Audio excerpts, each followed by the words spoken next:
Good afternoon, ladies and gentlemen, dear friends. I welcome all of you to the 8th International Forum, Russian Energy Week. You have already been communicating among yourselves here and have had the opportunity to learn each other's positions. It is hardly likely that I will tell you anything you do not already know, but nevertheless, I will allow myself to outline my position on some key issues. We are, of course, glad to once again host in Moscow the heads of leading global companies, specialists, and industry experts for a substantive and meaningful dialogue on the development of the fuel and energy complex. Such dialogue is especially important in conditions of intensive, fundamental changes in the global market. It is precisely this stage that energy and service companies, suppliers and consumers of energy resources, and even entire states are going through today. In the course of my speech, I will touch upon some of the main trends in modern energy and, of course, present our view on the challenges facing the global and Russian fuel and energy complex. The first such challenge is the reconfiguration of global energy ties. To a large extent, it has an objective and natural character. New centers of economic development are simply emerging. Consumption is growing there, that's all. But of course, we are also encountering the artificial breakdown of the energy architecture, caused by the aggressive and quite pushy actions of certain Western elites. As you know, many European countries, for example, under political pressure, have refused to purchase Russian energy resources. I have already noted what such a refusal leads to for the Western states themselves, for their economic and industrial potential. We are witnessing the consequences of these actions in the same European Union, including a decline in industrial output, rising prices due to more expensive overseas oil and gas, and a decrease in the competitiveness of European goods in the economy as a whole. According to Eurostat data, the volume of industrial production in the Eurozone in July of the current year remains 1.2% below the levels of 2021. The decline in industrial production continues as well in the so-called locomotive of the European economy, Germany. In July of this year, the decrease amounted to 6.6% compared to the average level of 2021. But now, of course, the point is not about the problems of Europeans, but about the global energy market as a whole, where, as I have already said, an objective reformatting of supply chains is taking place, a redirection of energy resource logistics toward the global south, the dynamic countries of the Asia-Pacific region, Africa, and Latin America, with more reliable routes, new hubs, and ports that take into account the current and prospective needs of buyers. And these needs are undoubtedly growing. The global economy is growing year by year, despite all problems. The pace changes, but it remains positive, and the demand continues to increase. Thus, according to estimates, global demand for oil in the current year will amount to 104.5 million barrels per day. That is, more than 1 million higher than last year. The main factors driving the growth of consumption are the active development of petrochemicals, whose dynamics exceed the growth rates of global GDP, as well as the transportation sector, where many previous plans to abandon internal combustion engines are realistically being shifted, as they say, to the right. People are using cars that run on gasoline, and they will continue to use them. They will continue to use them for a long time. And then electric motors appear. Well, yes, that's true. But electricity has to come from somewhere. It doesn't just appear from the socket. It must be generated from something, from fuel oil, from coal, and so on. Russia retains its position as one of the leading oil producers, despite the use of unfair competition mechanisms against us. We provide about 10% of global production and expect that by the end of the year, 510 million tons of oil will be produced in our country. This is approximately 1% lower than last year. But I would like to draw your attention, dear colleagues, this is happening in accordance with the agreements within the framework of the OPEC Plus Accord. That is, it is a voluntary reduction. The Russian oil sector is operating steadily in drafting plans for the future. Our companies not only reliably supply the domestic market and develop oil refining, but, taking into account the difficult situation in the external environment, are demonstrating flexibility, having managed to build new channels for supply and payments. Whereas previously our exports of oil and petroleum products were directed mainly to a single consumer, the European Union, now the geography is much broader. As I have already said, Russia continues its cooperation within the framework of OPEC+. Based on mutual interests, we and our partners are fulfilling our commitments to balance the global oil market. I would like to draw attention to the fact that this is being done not only for producers but also for consumers. There is a result of these joint efforts. First of all, I mean the supply volumes on the market and the price situation. These parameters satisfy both oil producers and consumers, allowing the industry to launch investment projects and, most importantly, ensuring conditions for a more predictable development of the entire global economy. Predictability in the oil market is probably, in general, the most important thing in this sector of the world economy. As for the global gas market, the supply chains are also changing here, and the reasons are likewise objective. Gas consumption is steadily growing in the Asia-Pacific region, in the Middle East, and in Latin America, while in that same Europe, gas demand is still below the level of 2019. Why is the demand for a primary energy source lower? Because industrial production is declining. There is no need for so much, that's all. That is, it would seem that the refusal of some European countries to use Russian gas and the sabotage of the well-known Nord Streams cut us off from traditional markets and dealt a blow to an important sector of our fuel and energy complex. And it must be acknowledged that our gas exports indeed initially decreased, but then began to grow again. They have not yet fully recovered, but the growth is absolutely evident. The démarche of the European Union only accelerated the shift in the direction of our supplies toward more promising and responsible buyers. States that know their interests and act rationally, based precisely on these national interests.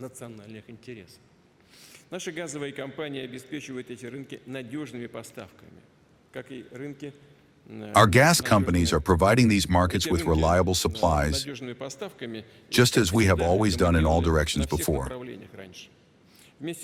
Together with our partners, we are working to increase the export potential of the Russian gas industry, and this concerns not only pipeline gas, but also liquefied natural gas supplies. At the same time, we are increasing domestic consumption, which is extremely important, including at gas chemical enterprises that are being built in the Volga region, in Siberia, and in the Russian Far East. We are increasing the supply of blue fuel to our cities and towns. For this purpose, over the past 5 years alone, about 100,000 kilometers of gas distribution networks have been laid. As a result, the level of gasification is approaching 75% and will, of course, continue to grow. To be more precise, the gasification level is 74.7%. And the growth since 2019 has amounted to 6.1 percentage points. The social gasification program continues. Over 4 years, almost 1 million households in Russia have gained access to pipeline gas. We expect that in the future, their number will increase by another 2 million. Gas pipelines have been laid to 1,393,000 plots, and almost 989,000 connections have already been completed.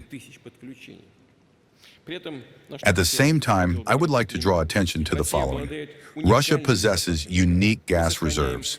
We are maintaining its production at a high level.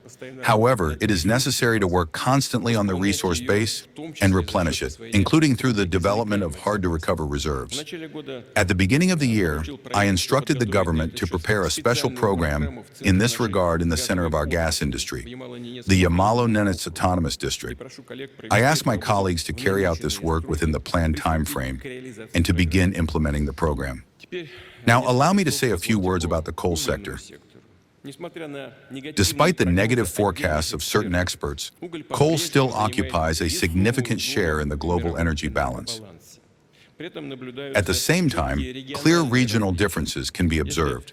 While Western markets are reducing their demand for coal, Asian countries are increasing its consumption. It is clear that the issue lies primarily in the economic efficiency of coal generation. But taking into account the shift of global business activity toward the Asia-Pacific region, it can be expected that the coal market will remain significant and large for decades to come. Yes, like any market, it is cyclical, and now coal producers are facing a decline in prices. Under these conditions, we are supporting our companies and labor collectives, including through the restructuring of loans.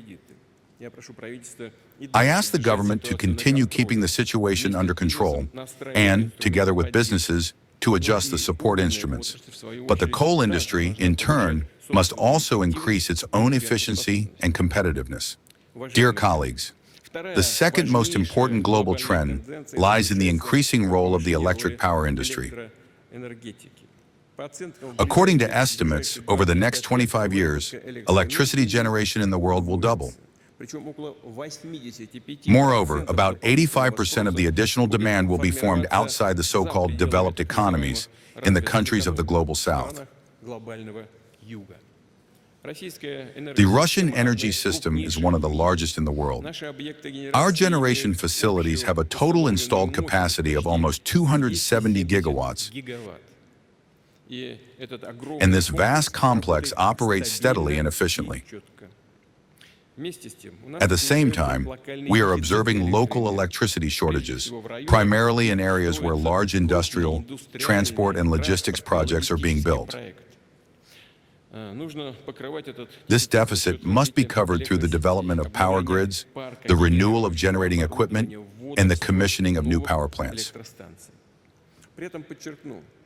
At the same time, I would like to emphasize the cost of energy companies should not be mechanically shifted into tariffs onto the shoulders of consumers. More flexible solutions are needed, including regulatory innovations, demand management for electricity, and mechanisms to support investment in the fuel and energy complex. Of course, I expect proposals on this matter from the government of Russia, which we will discuss at a separate meeting in the near future. Here I would also like to remind you about the instructions regarding the development of the retail electricity market. Its conditions and tariff dynamics must meet the interests of both generating companies and consumers, enterprises, organizations, and citizens.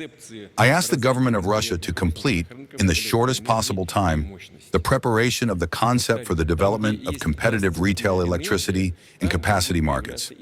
I repeat, where there is accessible energy, modern industries will appear, sectors of the new economy will develop, and capital, technology, and qualified personnel will flow there. This, generally speaking, is clear to everyone. In September, at the meeting in Vladivostok, we discussed the preparation of the fuel and energy balance for the Far Eastern Federal District of the Russian Federation.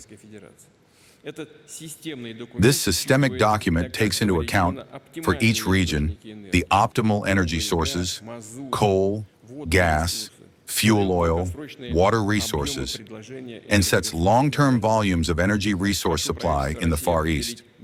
I asked the government of Russia to determine the place of fuel and energy balances within the system of strategic documents of the country, and together with colleagues from the regions, to prepare such balances for all federal districts of Russia, and, on their basis, to form a modern system of digital management of regional energy supply. Such a system, I repeat, must take into account the use of various types of fuel and energy resources that are most efficient for each region of our country. Further, as I have already noted, the Russian energy balance is one of the greenest in the world. Russian colleagues here have surely also spoken about this. That is, the overwhelming share of electricity in Russia, namely 87%, is generated with minimal or zero carbon footprint. I mean gas-based, nuclear generation, renewable energy sources, and hydropower. Our companies are implementing projects of green, long-lasting generation, not only in Russia, but also abroad. Thus, with the participation of domestic scientists, engineers, and managers, more than 400 projects in the field of hydropower have been carried out in 55 countries around the world. RusHydro, our leading company in this sphere, builds hydroelectric power plants and water infrastructure while adhering to environmental safety standards and practicing careful, efficient water use. Another of our high-tech leaders, Rosatom, also possesses substantial experience. It accounts for about 90% of the global market for the construction of nuclear power plants. About 90%. Around the world, 110 power units of domestic, Russian design have been built. Russia is the only country in the world that possesses competencies across the entire nuclear energy chain. And by building abroad, we are not simply constructing facilities. Together with our partners, we are creating the future of the energy sector and related industries, forming a strong national personnel, scientific, and technological foundation for the development of entire states. On this basis, we are building nuclear power plants in Egypt, Bangladesh, and Turkey. We intend to deepen cooperation in the nuclear industry with the countries of the Global South, within the BRIC framework. We are already working very actively in this area. Experts believe that nuclear energy will become one of the key structural pillars of the future global energy balance. By 2050, the capacity of nuclear power plants worldwide will almost double. In Russia, over the next decade and a half, the commissioning of more than 29 gigawatts of nuclear power plant capacity is planned, including small nuclear power plants. And so far, besides us, no one else in the world is actually building small nuclear plants. There are plans, yes, but in practice, nothing is happening anywhere else. Only we are doing this. Nuclear generation will appear in our country, both in the Far East and in Siberia. I would note that nuclear energy is assigned an important role in supplying consumers, whose role is expected to grow dramatically in the future. I mean electric transport, the same one I mentioned, as well as industrial robots and automated systems in the service sector. The growing demand for electricity is also being driven by the digital economy, including tools of artificial intelligence, blockchain, and facilities for data storage and processing. According to some estimates, the energy consumption of data centers worldwide is already comparable to that of the entire heavy industry. It is obvious that the directions I have just mentioned are a powerful factor of development. They largely determine the global competitiveness of countries, the efficiency of national economies, and the quality of life of people. Therefore, our plans for the development of the domestic fuel and energy complex must take all these trends into account. We are indeed trying to do so. In particular, I propose to focus local generation facilities on supplying the digital economy and data centers, stations that use resources which specialists call locked, meaning they are located far away and expensive to transport.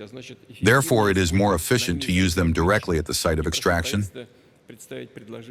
I asked the government to present proposals for organizing such a model. I also asked to work out the use of advanced clean coal generation to meet the needs of digital infrastructure, data storage and processing centers, and so on. Such facilities located directly in our coal mining regions mean both modern jobs and diversification of the local economy. Dear friends, now the third feature of modern energy, or more precisely, the challenge facing participants of this global market. It concerns the technological sovereignty of countries that produce oil, gas, and other energy resources. I am sure that you have also certainly discussed this issue at your meetings. We have seen how the same elites of Western countries, in an instant, refused to service the equipment for the fuel and energy complex supplied to Russia. They officially declared that they would not fulfill their obligations. Once again, they showed that they are unreliable partners and that their actions are directly connected to the political situation. And sometimes this political situation is used for unfair competition. It is clear that commercial entities, I mean Western commercial entities to be honest, were forced to act this way under the pressure of their ruling political elites. But the fact remains, Western technologies and equipment for the fuel and energy complex can become unavailable at any moment for geopolitical reasons. Unavailable not only for Russia, but also for any other energy supplier that someone in the West considers an inconvenient competitor or simply an uncooperative country. We must all take this into account. These are the realities of today. I think everyone understands this perfectly well. That means it is necessary to actively change the status of energy-producing countries, from that of equipment buyers to technological leaders, to form at the national level a full-fledged energy sovereignty, from resource extraction and processing to the transportation of finished products. You know that in the Russian fuel and energy complex, processes aimed at achieving technological leadership are already underway. In essence, this is a powerful engine for the entire domestic industry and science. Our government bodies, energy companies, enterprises, and scientific institutes are jointly discussing these issues and coordinating concrete steps. By the way, here, on the sidelines of the Energy Week, as far as I know, a meeting of the Coordinating Council on Import Substitution of Equipment in the oil and gas sector has taken place. You know, actually, here's what happened. I talked with some of our companies. Well, yes, at first, let's be honest, they engaged in so-called reverse engineering. But then they moved forward quite quickly. You understand? They meet with some of their partners who work in Europe, and those are now being forced to reduce staff. Their main market used to be ours, not the main one, but one of the main ones, where they sold their high-tech products. They were forced to refuse. Their production is becoming unprofitable, they are reducing their workforces, and they are beginning to lose technologies. And our specialists are expanding and becoming technological leaders because our own market allows us to produce products at a good, profitable level. And now partners are appearing all over the world who today are purchasing this equipment already from Russian companies. Yesterday they bought it in Europe, and today more and more from us. And this process will continue to develop further. What did they achieve? Bought a ticket and didn't take the trip just to spite the conductor.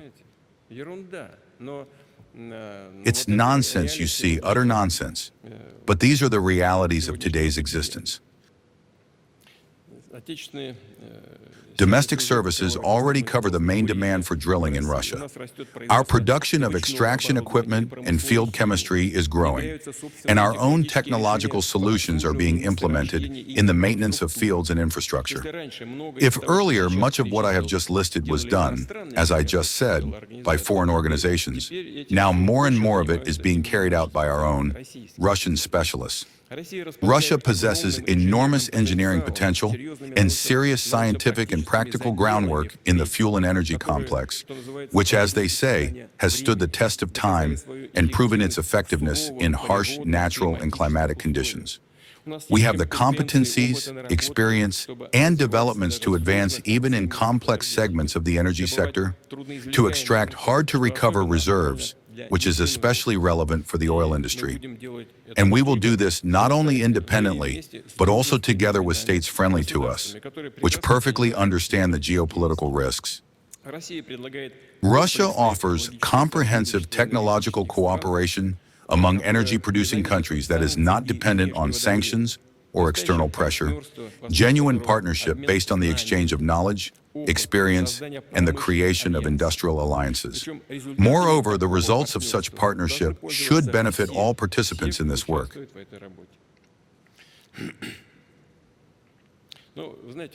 You know, as for equipment, I just spoke about this, and I also mentioned nuclear energy. In this area, Russia is truly an absolute leader. No dependence on anyone. Everything that is done in the nuclear sector is done in Russia.